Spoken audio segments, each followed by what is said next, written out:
ज्ञान लोपलं गेलं ते ज्ञान तुमच्यापर्यंत प्रकट करण्यासाठी प्रकट भूय बोले विश्व ब्रह्मच सगळ्या विश्वाला ब्रह्मस्वरूप करण्यासाठी माझ्या माऊलीचा जन्म झाला. महाविष्णूचा अवतार सखा माझा पण माऊली जन्माला आल्यानंतर सुद्धा महाविष्णूचा अवतार असून सुद्धा ज्ञानोबांना निवृत्तीनाथ दादांना शरण जावं लागलं.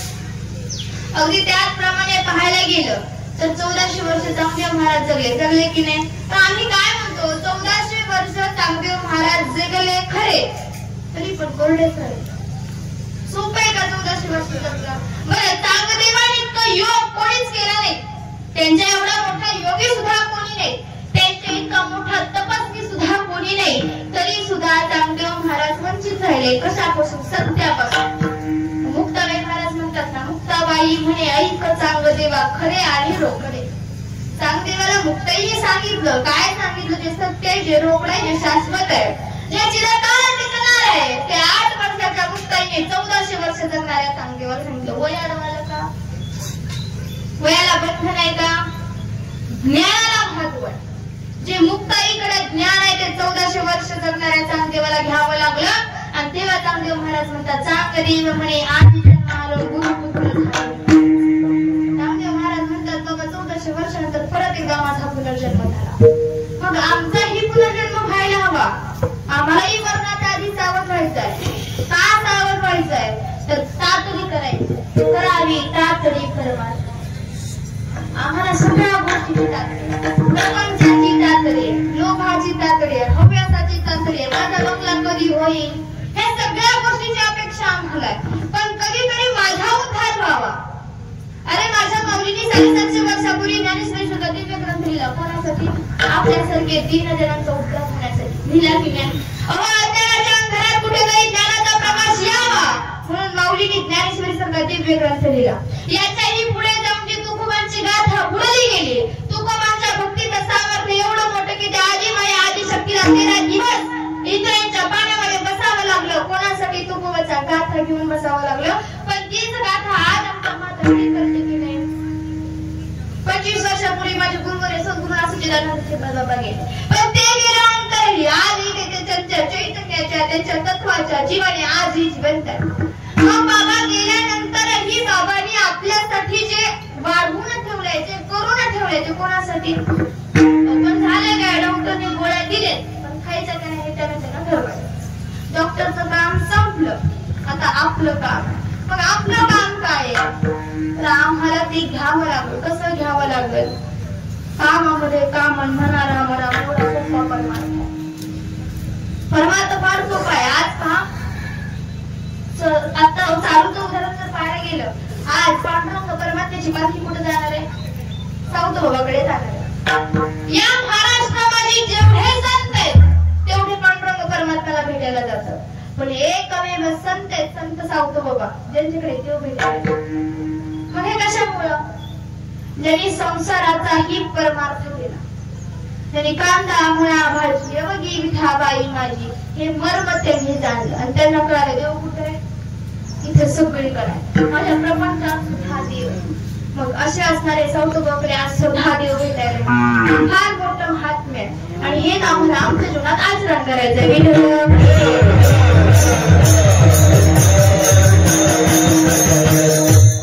संसारिक जीवाचं एक सर्वात मोठं दुःख काय? तर संसारिक जीव संसारातून लवकर बाहेर पडत नाही. याला कारण काय? तर तुम्ही आम्ही मायेत गुंतलेले जीव आहे. इथं बसलेल्या सगळ्याजण आम्हाला आमचे वाटतात. आई माझी वाटते, भाऊ माझा वाटतो, वडील माझे वाटतात, शेजारी पाजारी सुद्धा कधी कधी आपले वाटतात. पण आपले असतात का?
एकही आला जेव्हा तिला कळालं इथं बसणारा एकही जण माझ्यासाठी येणार नाही, तेव्हा तिने श्रीकृष्णाला हाक मारली आणि तेव्हा देव तिच्यासाठी आला. आपल्या जीवनात हेच आहे.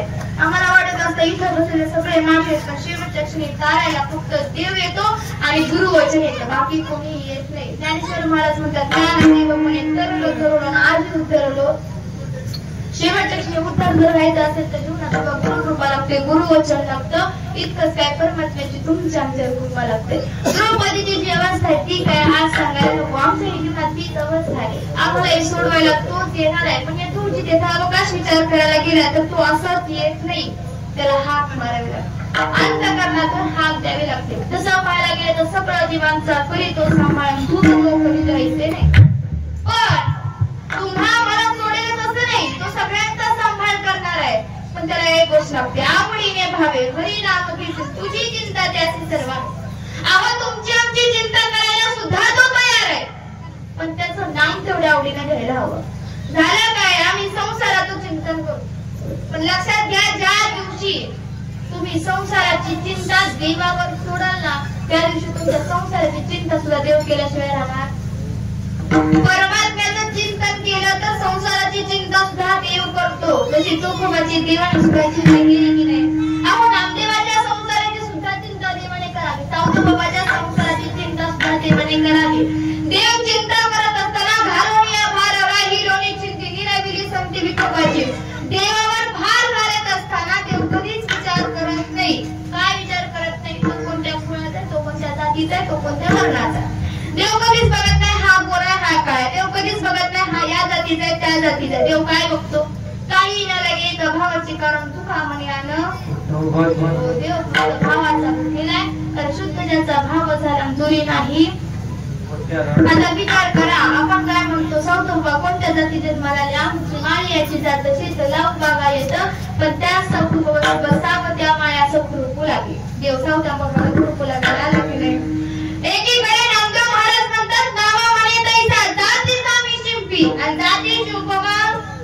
अहो मी शिंपी जाती जन्माला आलो, पण नाम्याचं विजयी नव्हे संकोचित. नामदेव महाराजांसोबत जेवत असताना देवाने संकोच केलं नाही की नामदेव शिंपी समाजा जन्माला आला. याच्याही पुढे जाऊन जर पाहायला गेलं तर जे चोखोबा महार जाती जन्माला आले तरी सुद्धा चोखोबा काय म्हणतात, चोखोबा म्हणतात सगळ्यांचे येथे आहे अधिकार, इथं सगळ्याला अधिकार आहे. माऊलीने स्पष्ट वर्णन केलं कशामध्ये, हरिपाठामध्ये. चाल कवित बोलत कुळशील माचर भजे का करीत भावने. मी जातीच्या रित्राच्या गोत्राचाही पलीकडे आहे, फक्त तुम्हाला त्या भावनेला माझं काय कळत. आम्हाला हे समजलं पाहिजे, काहीच बघत नाही. भावाकडे याकडे येर विनाकडे खरतळी यावळे तेच भावे बिन देव न कळणी सत्य गुरु विना अनुभव कैसा. भावाशिवाय देव नाही, गुरुशिवाय अनुभव नाही. होईल, प्रेम सुख देईल, प्रेमाविना नाही. आम्हाला समाधान प्राप्त करायचंय, आम्हाला सुख प्राप्त करायचंय, आम्हाला आनंद प्राप्त करायचंय, तर त्याच्यासाठी शुद्ध अशा सात्विक अशा भावाने देवाला शरण जावं लागल. जसं शरण कोण गेलं, माझे नामदेव राय गेले, तुकोबा गेले, माझी मीरा गेली, माझी राधा गेली, माझे श्रीपाद बाबा ज्याप्रमाणे देवाला अनन्य भावाने शरण गेले, अनन्य भावाने देवाचं जसं नामस्मरण केलं तसंच नामस्मरण आमच्या जीवनात घडावं. तर हा जीव मायेत गुंतत नाही आणि मायेत गुंतू नये म्हणून तुकोबा अभंगाच्या पहिल्या चरणात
आयुष्य खातो काळ.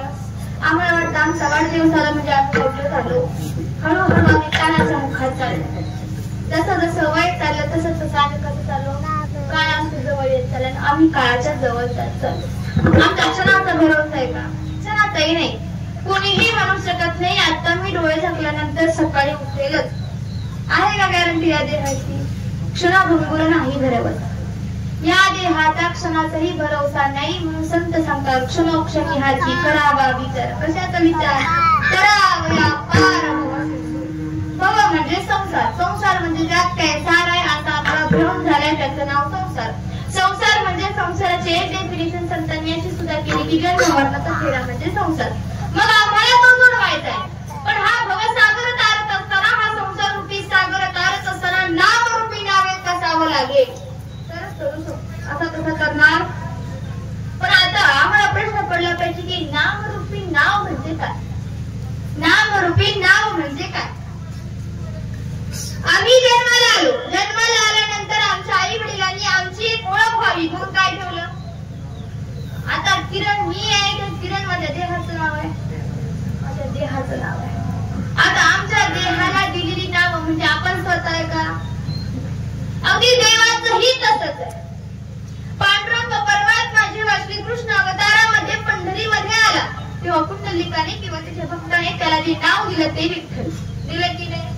प्रभू रामचंद्र जेव्हा अयोध्येत जन्माला आले तेव्हा दशरथ राजाने जे नाव दिलं ते म्हणजे काय? राम. श्रीकृष्ण परमात्मा जेव्हा गोकुळात आणून ठेवला तेव्हा यशोदेने नाव काय दिलं? कृष्ण. म्हणजे ही सगळी नावं देवाच्या देहाची आहे. मग शिवाचं नाव काय? ते भजन काय ते आम्हाला समजलं पाहिजे. पण याचा उचित विचार करायला गेला तर या देवांची नावं घेतलं तर होतं का? तर माऊली सांगतात राम कृष्ण नाम सर्व दोषाहरण जड जीवा तारण हरी. एकाच प्रमाणामध्ये दोन्ही प्रश्नांचं उत्तर ज्ञानोबाने दिले. ज्ञानोबा म्हणतात बाबा रे राम कृष्ण हरीचा उच्चार जर तू केला तर अनंत जन्मीचा पाप जर तुझ्यावर असेल तर ते धुतलं जाईल आणि तुझ्यावर पुण्याची काय होईल? ज्ञानदेव म्हणे ज्ञानदेव म्हणे रामकृष्ण म्हणे अनंत जन्मोनी पुण्य सुद्धा होईल. करायचं असेल तर एकच हरी. मग करण्यासाठी काय आहे आपल्याकडं? रामकृष्ण वाचा भाव हा जीवाचा आणि आत्मा तो शिवाचा रामाचा.